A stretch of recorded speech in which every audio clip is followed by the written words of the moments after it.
അപ്പോൾ ഇന്ന് രാവിലെ കുറച്ച് വെറൈറ്റി പിടിക്കാമെന്ന് വിചാരിച്ചു. അപ്പോൾ ഇന്ന് രാവിലെ മസാല ദോശയാണ് ഉണ്ടാക്കാൻ പോകുന്നത്. അപ്പോൾ ഉരുളക്കിഴങ്ങും ക്യാരറ്റും കൂടി ഒന്ന് വേവിച്ച് ഉടച്ചെടുത്തിട്ടുണ്ട്. ഇനി ഇതിനകത്തേക്ക് ഒന്ന് മിക്സ് ചെയ്തിട്ട് എടുക്കും, അത്രേ ഉള്ളൂ. അതിൻ്റെ ഉള്ളിൽ വെക്കുന്ന കൂട്ട് ഭയങ്കര സിമ്പിളാട്ടോ. എനിക്ക് ഭയങ്കര ഇഷ്ടമാണ് മസാല ദോശ കഴിക്കാനായിട്ട്. പക്ഷേ എനിക്ക് ദോശയും ചമ്മന്തിയും ഒന്നും അങ്ങനെ കഴിക്കാൻ ഇഷ്ടമല്ല. പക്ഷേ മസാല ദോശ ഭയങ്കര ഇഷ്ടമാണ്. ദോശ അഥവാ എനിക്ക് മൊരിയിച്ചെടുത്തതേ ഞാൻ കഴിക്കത്തുള്ളൂ. കുട്ടി ദോശയൊന്നും ഇഷ്ടമല്ല. പുളിയുള്ള ഒരു സാധനം എനിക്ക് പറ്റത്തില്ല.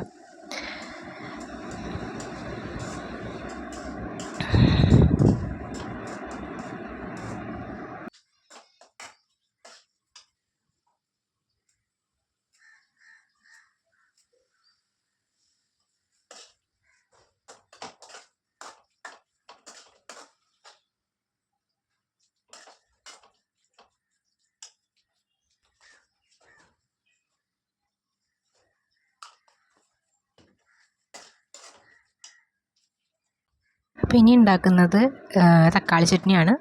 അപ്പോൾ വെളിച്ചെണ്ണ ഒഴിച്ചു കൊടുത്തിട്ടുണ്ട്. ഇതിനകത്തേക്ക് ഒരു 4-5 അല്ലി വെളുത്തുള്ളി ഇട്ട് കൊടുക്കണം. അതിന് ശേഷം ഒരു സവാള ഫുള്ള് എടുത്തിട്ടുണ്ട്. പിന്നെ ഒരു 3 തക്കാളി അരിഞ്ഞത് ഇതും കൂടി ഇട്ട് കൊടുത്ത് ഒന്ന് വഴറ്റിയെടുക്കണം. വറ്റൽമുളക് ഇടണം കേട്ടോ. വറ്റൽമുളക് ഇട്ട് കൊടുത്തിട്ടുണ്ട്. അപ്പോൾ ഇത് നല്ലപോലെ വഴറ്റിയെടുക്കണം. ഇതൊക്കെ ഇട്ട്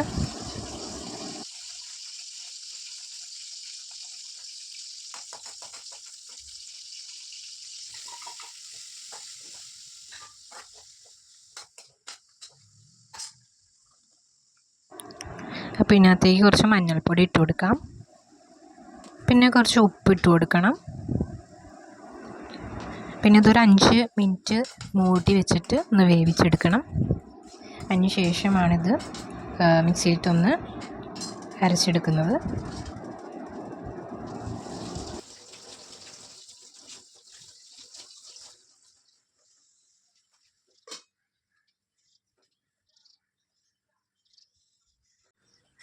അപ്പോൾ എല്ലാം ഒന്ന് വെന്ത് വന്നിട്ടുണ്ട്. ഇനി ഇത് മിക്സിയിൽ അരച്ചെടുക്കാം.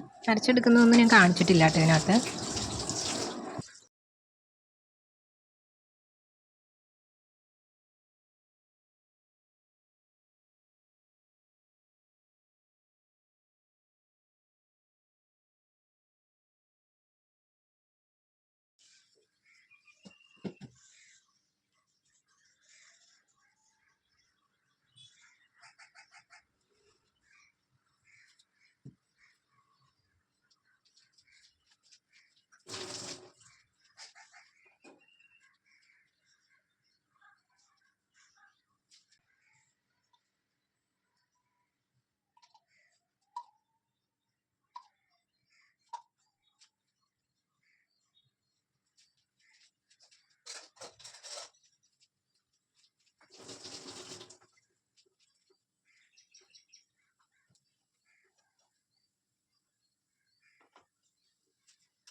കഴിക്കാൻ പോവാണ്. അപ്പോൾ എങ്ങനെ ഉണ്ടെന്ന് നോക്കട്ടെ. അടിപൊളിയായിട്ടുണ്ട് കേട്ടോ, എനിക്ക് ഭയങ്കര ഇഷ്ടമായി. അപ്പോൾ ഓക്കെ, ബൈ.